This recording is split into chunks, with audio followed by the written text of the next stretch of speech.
एक individual investor के लिए ज़्यादा इन्वेस्टमेंट ऑप्शंस तो अवेलेबल होते हैं। अगर वो चाहते हैं तो गोल्ड में इन्वेस्ट कर सकेंगे, बैंक डिपॉजिट्स में इन्वेस्ट कर सकेंगे, स्टॉक मार्केट में इन्वेस्ट कर सकेंगे और प्रॉपर्टी में भी वो इन्वेस्ट कर सकेंगे।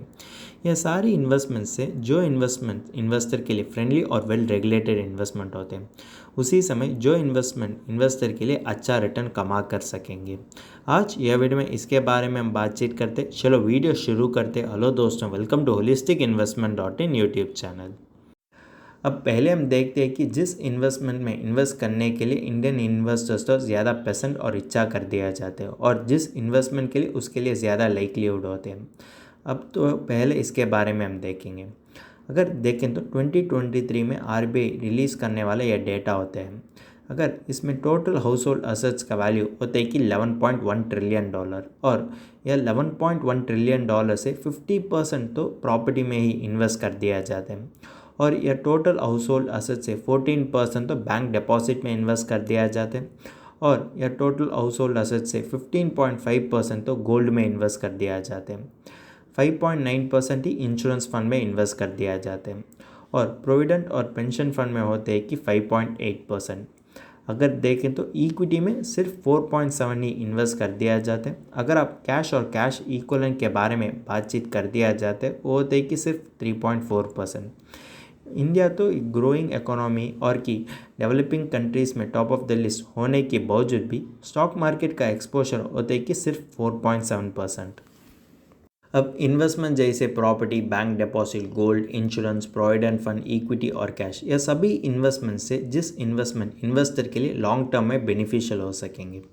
अगर देखते हैं ज़्यादा इन्वेस्टमेंट से हम तो फ्रेंडली इन्वेस्टमेंट के बारे में बातचीत करते हैं और फ्रेंडली इन्वेस्टमेंट के साथ ये तो वेल रेगुलेटेड इन्वेस्टमेंट भी होना चाहिए। अब पहले जब आप फ्रेंडली इन्वेस्टमेंट के बारे में बातचीत कर दिया जाते हैं तो इसका अर्थ होता है कि आप तो किसी भी लोन की मदद लेते हुए किसी भी इन्वेस्टमेंट को शुरुआत नहीं करना चाहिए और आप तो छोटे कॉर्पस की मदद लेते हुए भी आप तो इन्वेस्ट करने की ज़रूरत पड़ती है।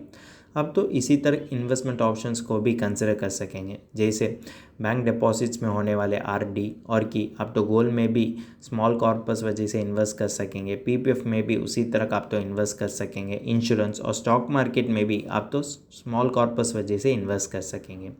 लेकिन प्रॉपर्टी आप तो उसी तरह नहीं कर सकेंगे। प्रॉपर्टी में आप तो लार्ज अमाउंट इन्वेस्ट करने की ज़रूरत पड़ती है।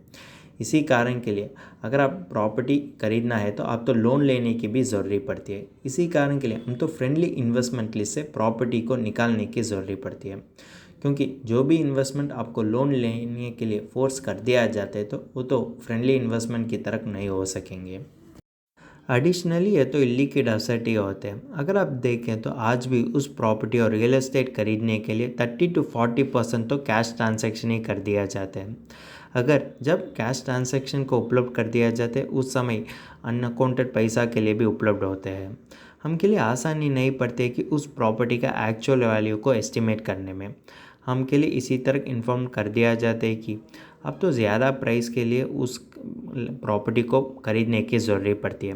लेकिन जब आप तो उस प्रॉपर्टी को बेचने के बारे में सोच रहे तो ज़्यादा लोग आपके लिए इसी तरह का एडवाइस देते हैं कि आप तो कम प्राइस के लिए बेचने की ज़रूरत पड़ती है और आप तो कम प्राइस के लिए इसको बेच कर सकेंगे।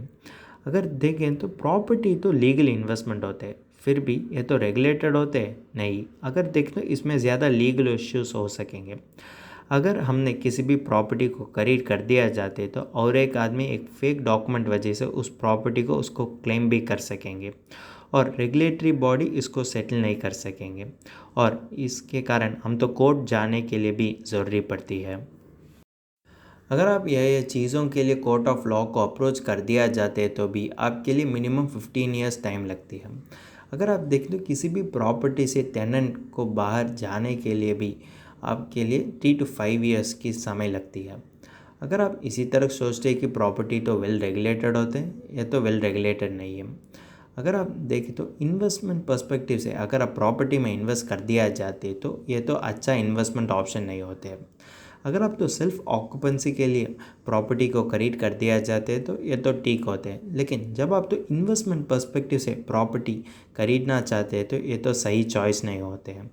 अगर आप लोन की मदद लेते हुए किसी भी प्रॉपर्टी को खरीद कर दिया जाते तो आपके लिए डबल डिसएडवांटेज हो सकेंगे। अगर देखें तो इसी कारण के लिए हम तो फ्रेंडली इन्वेस्टमेंट लिस्ट से प्रॉपर्टी को निकाल कर सकेंगे। अब तो एक आसानी कंपैरिजन करने के लिए हम तो 4 इन्वेस्टमेंट ऑप्शंस को कंसिडर करते हैं। होते हैं कि गोल्ड, फिक्स डिपॉजिट, पीपीएफ और कि चौथा इन्वेस्टमेंट ऑप्शन होते हैं कि इक्विटी मार्केट। अगर आप देखें तो ये 4 इन्वेस्टमेंट ऑप्शन भी इन्वेस्टर्स फ्रेंडली इन्वेस्टमेंट ऑप्शन होते हैं और उस तरीके से ये तो वेल रेगुलेटेड प्रोडक्ट भी होते हैं। इसी कारण के लिए अब तो इसका रेगुलेशन के बारे में कोई भी चिंता लेने की ज़रूरी नहीं पड़ती है। फिर भी ये 4 इन्वेस्टमेंट ऑप्शन इन्वेस्टर के लिए कितना रिटर्न कमा कर सकेंगे, अब इसके बारे में हम बातचीत करते हैं। अगर देखें तो अगर एक इन्वेस्टर 4 इन्वेस्टमेंट ऑप्शन में 11 ईयर्स इन्वेस्ट कर दिया जाते तो उसके लिए कितना रिटर्न्स मिलते हैं। अगर वो investor fix deposit, PPF, gold और स्टॉक मार्केट में 11 ईयर्स इन्वेस्ट कर दिया जाते तो इसके लिए क्या रिटर्न्स मिलते हैं, अब इसके बारे में हम बातचीत करते हैं। अब पहले हम पीपीएफ इन्वेस्टमेंट को कंसिडर करते हैं। अगर वो इन्वेस्टर तो 11 ईयर्स से पहले पीपीएफ में इन्वेस्ट कर दिया जाते तो उसके लिए कितना रिटर्न्स मिलता है। अगर अब तो 11 ईयर्स से पहले पीपीएफ में 1 लाख इन्वेस्ट कर दिया जाते तो उस इन्वेस्टर के लिए रिटर्न्स होते हैं कि 2.3 लाख। अगर देखें तो उसके लिए गेन होते हैं कि 1.3 लाख्स और इसका एनालाइज रिटर्न होते हैं कि 7.8% और एब्सोल्यूट रिटर्न होते हैं कि 130%। अगर वही इन्वेस्टर 11 ईयर्स से पहले बैंक एफडी में इन्वेस्ट कर दिया जाते तो उसके लिए कितना रिटर्न्स होते हैं। अगर देखें तो आज उसका वैल्यू वो देखिए 2,07,000, जिसके वजह से वो तो प्रॉफिट ही 1,07,000 कमा कर दिया जाते। लेकिन बैंक एफडी में आप तो एक चीज़ पर नोट रखने की ज़रूरत पड़ती है कि अलग अलग टाइम फ्रेम में अलग अलग रिटर्न्स देते बैंक एफडी। अगर आप देखें तो इसका एनालाइज रिटर्न होता है कि 6.84% और एब्सोल्यूट रिटर्न होते हैं कि 107%। अब अगले हम देखते हैं कि जिस इन्वेस्टमेंट ज़्यादा इन्वेस्टर्स तो इच्छा कर दिया जाते हैं वो होते हैं कि गोल्ड इन्वेस्टमेंट। अगर आप तो आरबीआई डेटा लेते तो आपको पता चलता है कि ज़्यादा लोग तो गोल्ड में इन्वेस्ट करने के लिए इच्छा करते हैं और वो तो बैंक एफडी से भी गोल्ड में इन्वेस्ट कर दिया जाते हैं।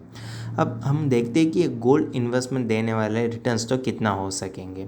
अगर एक इन्वेस्टर तो 11 ईयर्स से पहले गोल्ड में 1 लाख इन्वेस्ट कर दिया जाते तो उसका आज करंट वैल्यू होते है कि 1,89,000। उसका प्रॉफिट होते है कि 89,000। अगर देखें तो उसका एनालाइज रिटर्न होते है कि 6% और एब्सोल्यूट रिटर्न होते है कि 89%। अगर जो इन्वेस्टर स्टॉक मार्केट में इन्वेस्ट कर दिया जाते 11 ईयर्स से पहले, हम कंसिडर करते हैं कि स्टॉक मार्केट होते हैं कि निफ्टी 500 इंडेक्स।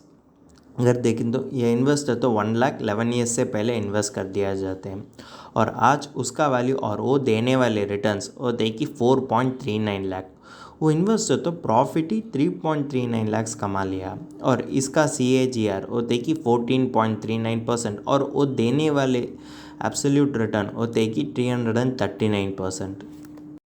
अब यह स्टॉक मार्केट बेस्ड इन्वेस्टमेंट के बावजूद अदर फ्रेंडली इन्वेस्टमेंट्स जैसे पीपीएफ, फिक्स डिपॉजिट और गोल्ड, यह सभी इन्वेस्टमेंट देने वाले रिटर्न्स का रेंज होता है कि 6 to 7.8%। अगर देखते हो यह सभी इन्वेस्टमेंट तो टैक्स भी हो सकेंगे। अगर आप तो टैक्स को के लिए होने वाले खर्च को सेपरेटली रख कर दिया जाते तो आपको पता चलता है कि यह सभी इन्वेस्टमेंट आपको इन्फ्लेशन बीट करने में कोई भी मदद नहीं कर सकेंगे। इसी कारण के लिए आप एज इन्वेस्टर तो इसी तरह इन्वेस्टमेंट इंस्ट्रूमेंट चुनना चाहिए जो इन्वेस्टर्स फ्रेंडली होते हैं, वेल रेगुलेटेड होते हैं और उस तरीके से आपको इन्फ्लेशन बीट करने में भी वो तो मदद करना चाहिए। अगर आप तो ये सारी चीज़ को कंसिडर कर दिया जाते हैं तो एक ही एक ऑप्शन तो बचा होता है और वो होता है कि स्टॉक मार्केट। अब आपके लिए एक सवाल उठती है, मैं क्यों स्टॉक मार्केट एक बेस्ट ऑप्शन की तरह कंसिडर करता हूँ।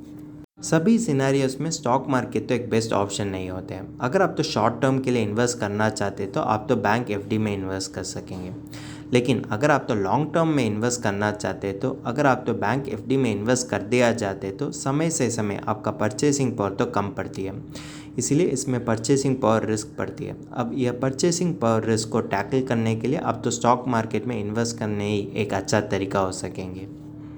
अब और एक इम्पॉर्टेंट चीज़ होते हैं, स्टॉक मार्केट में रिस्क बढ़ती है। अगर देखें तो स्टॉक मार्केट में ज़्यादा समय मार्केट क्रैश और मार्केट करेक्शन भी हो सकेंगे।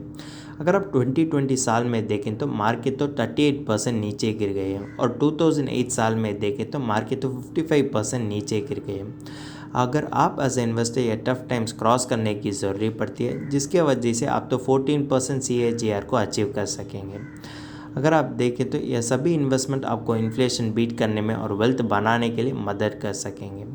अगर आप बाकी अदर फ्रेंडली इन्वेस्टमेंट के साथ कंपेयर कर दिया जाते तो बाकी अदर फ्रेंडली इन्वेस्टमेंट आपको बचने के लिए मदद कर सकेंगे, लेकिन आपका इन्वेस्टमेंट्स को बढ़ाने के लिए और वेल्थ बनाने के लिए स्टॉक मार्केट ही एक अच्छा तरीका हो सकेंगे।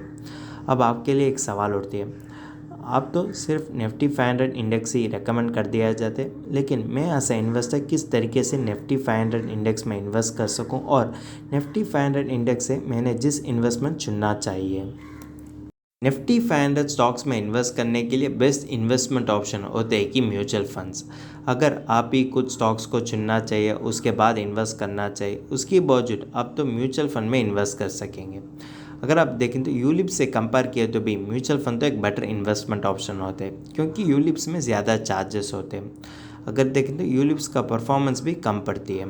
अगर आप देखें तो म्यूचुअल फंड तो इन्वेस्टर के लिए ज़्यादा तरीके से बेटर इन्वेस्टमेंट ऑप्शन होते हैं, और इसमें ये कारण होते हैं कि म्यूचुअल फंड तो फ्रेंडली इन्वेस्टमेंट व्हीकल होते हैं। कारण हो सकेंगे कि यह तो सभी रूल्स और रेगुलेशंस को फॉलो करने की ज़रूरत पड़ती है। अगर इन्वेस्टर चाहते हैं तो वो तो मिनिमम इन्वेस्टमेंट भी कर सकेंगे, जैसे वो तो डेली इन्वेस्टमेंट 100 रुपीज़ कर सकेंगे और मंथली इन्वेस्टमेंट 500 रुपीज़ भी कर सकेंगे। यही तरीके से ही म्यूचुअल फंड तो एक रिटेल फ्रेंडली प्रोडक्ट होते हैं। अगर आप as a individual investor wealth बनाना चाहते हैं तो आपके लिए होने वाले बेस्ट अवेलेबल ऑप्शन होते हैं कि म्यूचुअल फंड्स।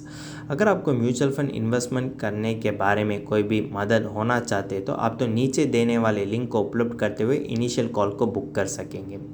ये कॉल में देखें तो हमारे साथ होने वाले फाइनेंशियल प्लानर्स आपका म्यूचुअल फंड इन्वेस्टमेंट के बारे में और वेल्थ क्रिएशन प्रोसेस के बारे में आपको इंसाइट्स देते हैं, जो इंसाइट्स आपको फाइनेंशियल गोल्स अचीव करने में ज़्यादा तरीके से मदद कर सकेंगे।